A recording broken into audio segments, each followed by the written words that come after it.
First, thank you for joining us. This is a one-of-a-kind course that combines Hebrew lessons and a virtual tour in Israel. The course's main subject is conversational Hebrew. Therefore, in order to fully experience the course, basic Hebrew is needed. You should know how to read Hebrew with vowel signs and being able to recognize handwritten scripts. If you need to refresh the skills, visit our website www.hebrewforbeginners.com.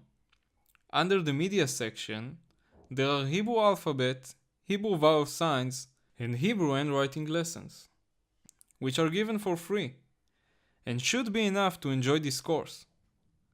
But if you want a more comprehensive closure of basic Hebrew concepts, you are welcome to try our bestseller, Hebrew for Beginners, here on Udemy. Once you feel ready, continue to the next lectures.